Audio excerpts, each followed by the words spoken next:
hello. We are the Future of Visionary Companies panel, and I am going to get started by allowing each of the panel members to introduce themselves and give us a brief background. Javier, you want to start? Good morning, everybody. My name is Javier Jimenez. I'm the CEO of HWA International. HWA was acquired by private equity about a little bit less than 2 years ago. HWA is a cloud-based trust accounting platform, and we have two products, one for-profit, which is transaction-based, and the other one is non-profit, which is ledger-based. In addition to the accounting package, we also offer, and in addition to being the system of record, we also offer CRM solutions, workflow, document management, and our platforms manage well over 150 billion in assets throughout the United States and Canada. In my due diligence for this job, I took the role, because I've been at the role for about 1.5 years, primarily because I saw an industry that was primed for disruption. And I'm very excited with some of the things that we're doing. A little bit about myself. I'm schooled through the United States Air Force in avionics engineering, and I hold an MBA through schools in London and Zurich. My background is primarily in software, primarily subscription software, and I've led or managed organizations in telecom, enterprise software, cybersecurity, and fintech. I'm passionate about disruption. I'm a student of business model innovation and strategy. Thank you. Rayne Steinberg, CEO and co-founder of Arca. We're an investment management company in digital assets, so crypto. We manage pensions, endowments, foundations, institutional money. We also innovate financial products on blockchain. We have the first 40 Act regulated fund on chain. Prior to this, I co-founded the exchange-traded fund company WisdomTree, where we did a similar disruption of the asset management industry in the early 2000s. How's it going, everybody? My name is Clinton Buie. I am the co-founder and managing partner of AmateMint Group, and AmateMint Group holds a fund that's also in blockchain, deep tech, and artificial intelligence. I started doing artificial intelligence research back in 2010. I've been in the tech space for over a decade after I left Stanford, and I've been in startups. You probably have seen one of the startups that I was actually at in Silicon Valley, if you've ever seen the show, but I won't tell you which name it is. But I've been in fintech startups, just recently left Google, saw a huge opportunity in blockchain, and people are talking about artificial intelligence, but blockchain has about 2x more on artificial intelligence in terms of compounded annual growth rate. So that's what made me want to leave my cushy job at Google, and so I'll pass the mic. Otherwise known as Huli, right? Ooh, close. Oh, yeah. It was actually Klinkle. Is this on? Can you hear me? Yeah. Okay. I can't hear myself, so sorry. That's probably a good thing. Thanks, everyone, for having me here. Sarah Anderson. I am from Denver. We invest in company creation machines. So these typically are very high ADD founders that are creating portfolios of companies rather than one company at a time.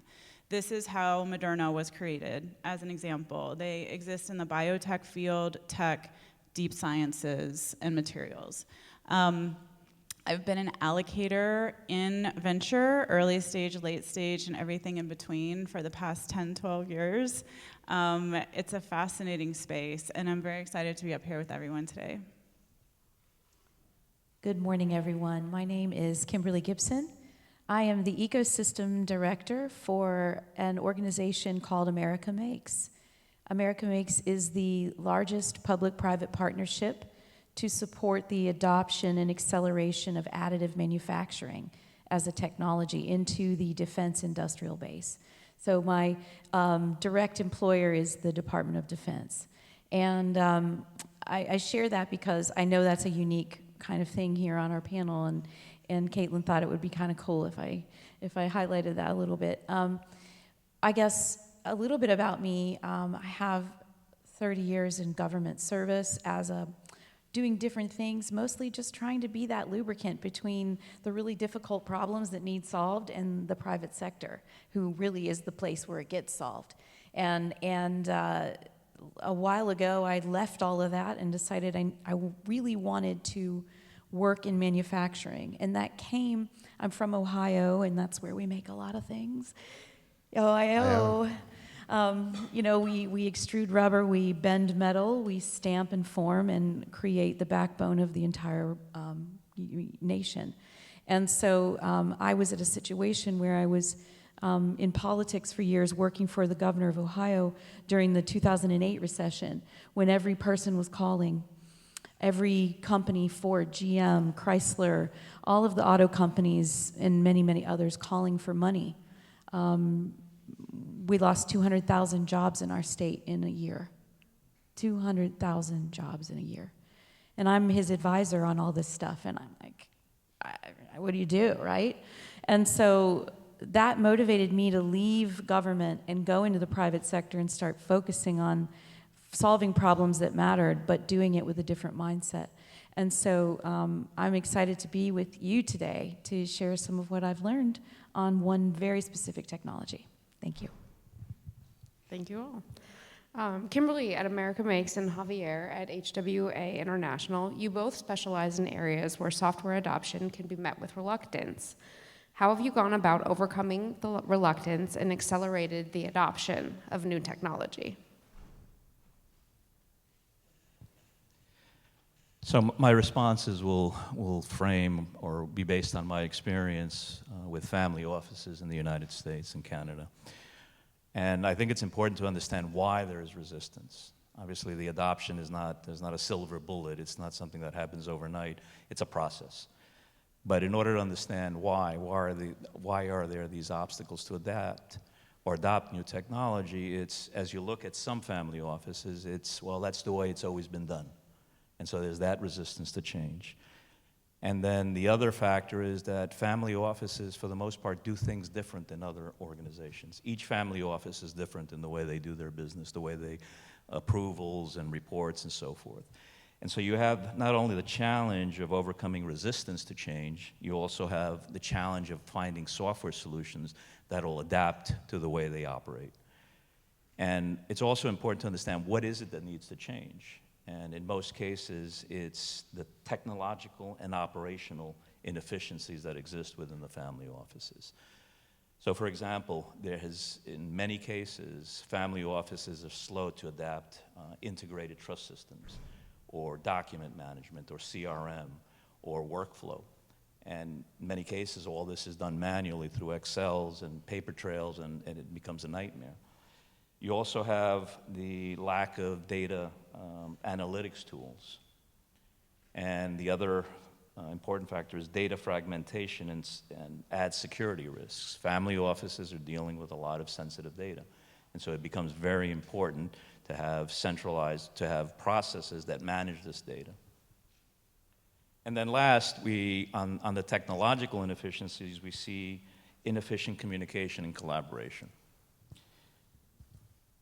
On the operational inefficiencies, we see a lot of manual and repetitive processes. As I said, many family offices rely on paper-based processes, resulting in inefficiencies.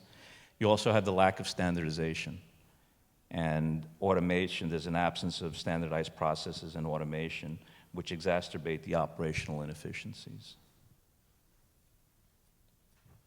So in my opinion and my experience, addressing the technological inefficiencies often resolves the operational. And in order to overcome some of the resistance, as I said, it's a process. It's not something that happens overnight. What I tell my teams is before you propose any solution, make sure you understand the mission of that family office. Make sure you understand their operations before you go proposing any sort of solution. Second, it's clear and concise explanations about what the solution is going to do, what are some of the aspects that will change within their operations, or what will improve. You address skepticism and fear by showing them that you can provide seamless integration with either existing systems or to adapt to their current workflow or processes. And obviously, you are actively engaged to resolve any issues, show them that there is training available, that there is customer support, that somebody will be there along every step of the way. But the two most important things that we find that convince family offices to move forward, because there's always a change agent within that organization, is to equip that individual with success stories, and most important, facilitating discussions with other family offices that have gone through that transition. Thank you. So the question was about resistance to change, yeah? All right. Have you worked with the government? Yeah, I usually like to say that I allocate disappointment on a regular basis because it is all about managing that change and working with the Department of Defense. Okay, so I'm going to paint a picture. You guys know that the stuff we were using in World War II is still in service, right? You guys know that, right? That means the planes, that means the battleships. They're all still working, guys. They have been repairing and repairing and repairing these things for 50, 80 years, okay? When are we going to get new platforms, okay? And so the reason I'm mentioning that is because it's great to save stuff, right? It's great to reuse and reduce and all that. But, you know, it might be time. And so we've had a situation where the private sector has said, enough, we're not supporting these platforms anymore. And the government's like, okay, I guess we'll, do something now. And what has happened is, the reason this is important is because across the board, they're pulling out of, we have 231 certain B-2 bombers left, okay? That's not exciting, who cares?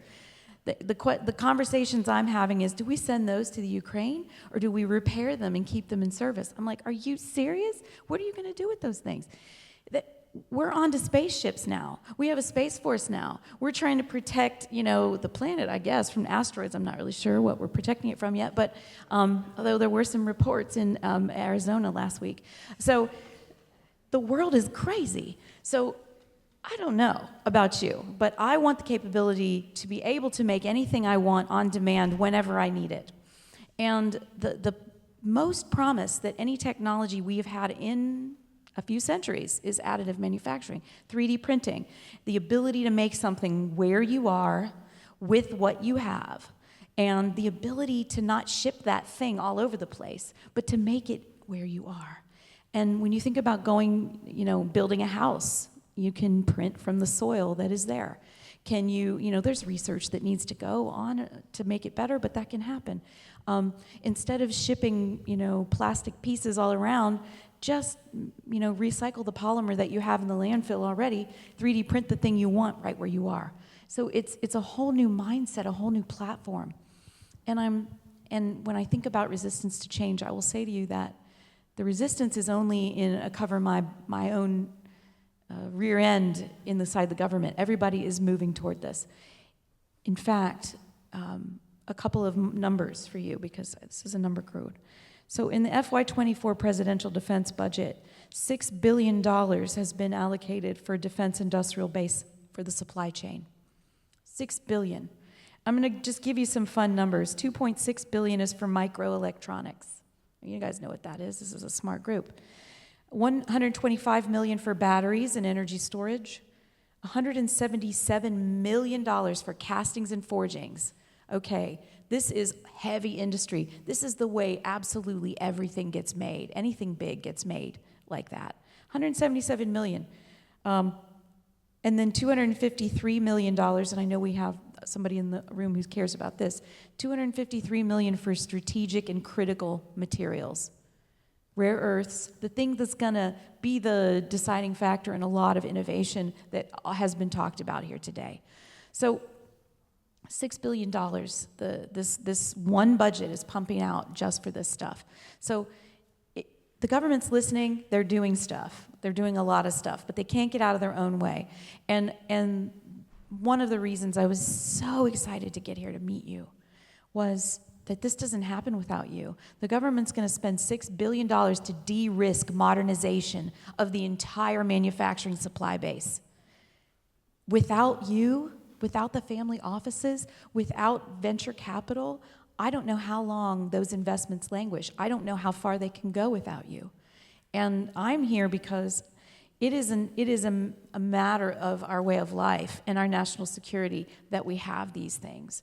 For example, last year the U.S. spent $939 million on additive, okay? I'm just gonna give you one example. China spent $273 million, okay? Not a big deal, it's a nice sizable thing. Last year, China 6x'd their investment in additive, almost equaling what the United States has done to date. 6 times. Now, and we've been on this for about 10 years in the United States. What does that mean? This isn't about US versus China. This is not about that.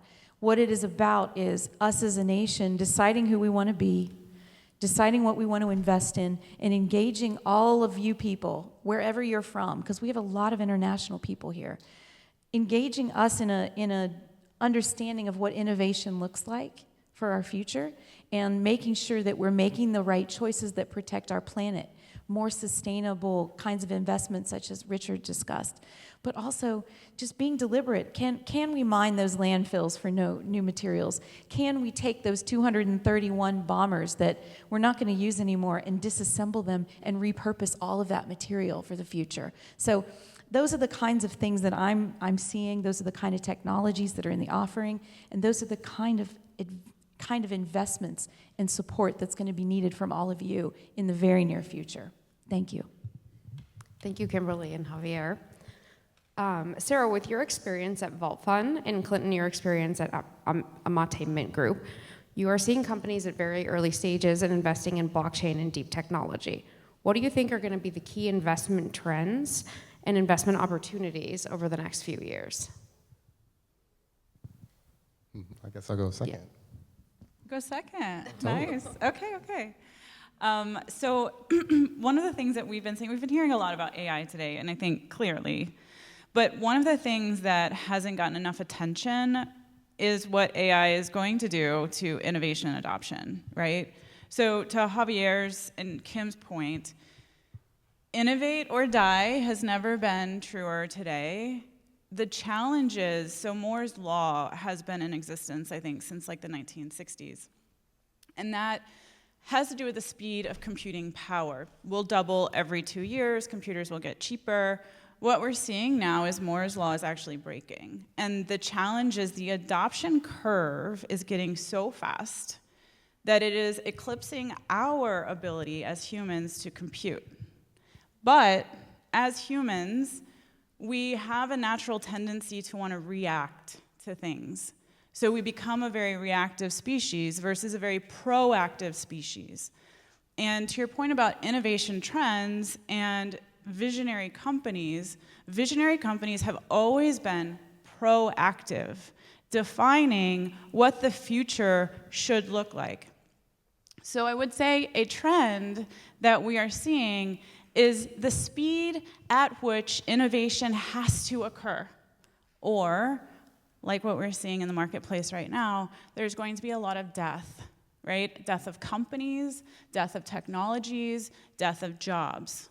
So a huge trend that AI is going to impact very readily, as well as all the other technologies we've just been talking about. Rare earths is going to be a huge part of this as well.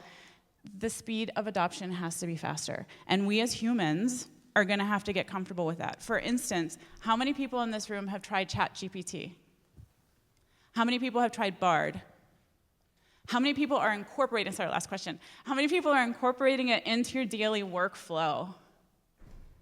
You should. You have to. This is exactly what I'm talking about. The speed of our adoption as a species has to increase so that we can become proactive on developing what the future looks like.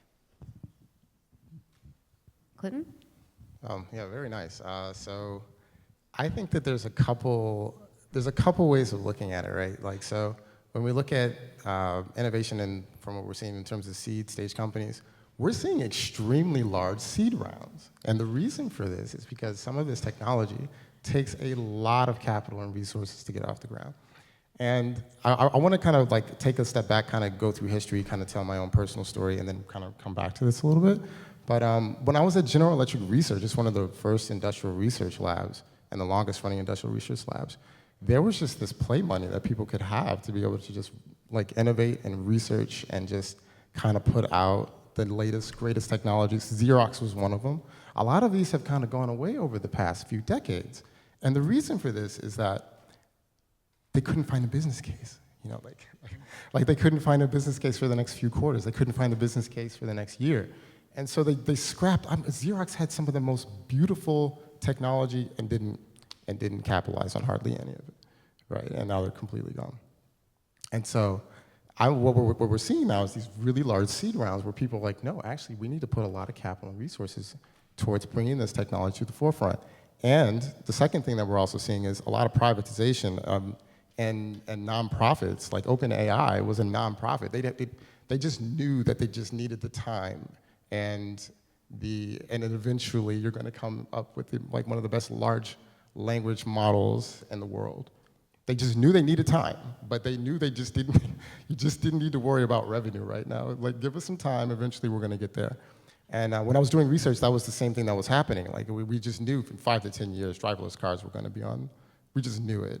And then out comes Tesla. Out comes. I don't know why I'm forgetting like the one in San Francisco that they just started. Well, yeah, so that's out right now, and that we're going to see a lot of trends like that. We may even see a trend to go back to some of these industrial research labs. We really might see it because some very good innovation comes out of that. But no, from an investment standpoint, very large seed rounds. You just know you're going to have to put out a lot of capital and a lot of resources to be able to get it off the ground. And without a business plan also. I'm also seeing, like, Mistral AI just basically raised over $100 million, and I think it was in Europe or something like that. And people are taking a step back. They're like, well, what's their business plan? They've only been alive for maybe like a month, like literally a month, and they're putting out 9 figures in a seed round. I mean, that's unheard of. Like what's the business plan? Where are you going to make money? But they understand that it's going to take a lot of capital and resources to get this off the ground. And so, yeah, these are the trends we're going to be seeing. I could go on and on about some of the things I would like to see, and especially in regards to healthcare. Healthcare really needs to be innovated upon, but there's just too much legislation around getting things off the ground with the FDA and that kind of stuff, and also with blockchain as well. But I'll end there, and I'll pass the mic. Thank you. Rayne, with the growth and investment in early stage companies outside of the US by other countries, what are the areas where additional investment is needed to ensure the US remains at the forefront of innovation? Sure. So this is an interesting time, especially for blockchain. For people that may or may not have been paying attention, there's a very heavy regulatory presence coming down on the blockchain space right now. Financial services is a very regulated area of business, appropriately so when you're talking about money. This is where, when innovation move fast and break things, and when you're breaking things like people's savings, you run into problems. So it's appropriately to regulate these areas, but it is have a stifling effect on innovation, and blockchain specifically is something that can go other places. So we have to be very careful on how we do this. It can be over-regulated, so watch that. Also, though, something that Tracy said in her talk made me think about it. When everybody said, when was the last time you switched your bank, or how long you've been using your bank?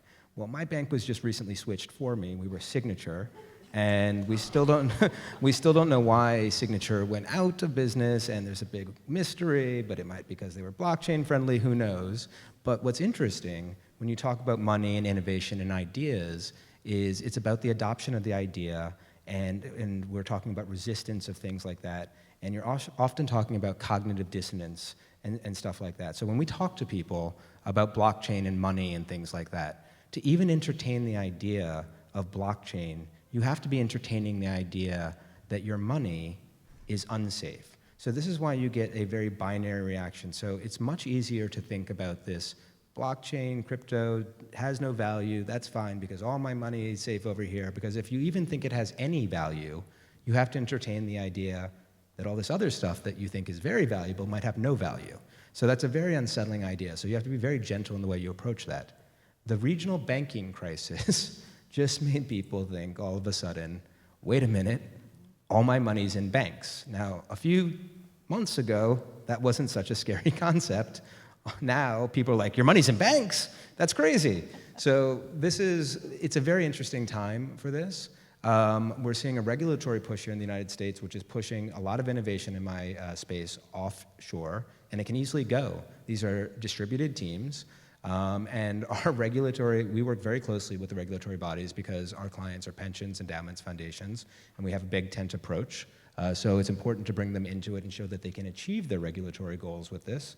But it's a very slow process. Our first regulated product is about to get exemptive relief. We filed at beginning of 2018.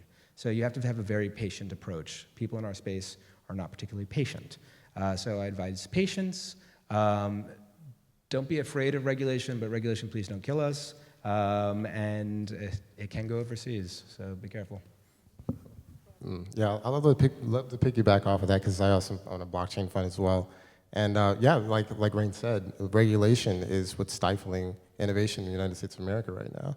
Like the SEC and the CFTC and the DOJ has taken a litigious standpoint of just suing without actually really giving very much information behind why they're doing that. Whereas in Europe is leading, ladies and gentlemen. Europe is leading in terms of legislation, and it's actually looking like MiCA was recently passed in April, which is basically gives some regulatory clarity around stable coins and some of the coins and tokens that are in the blockchain industry.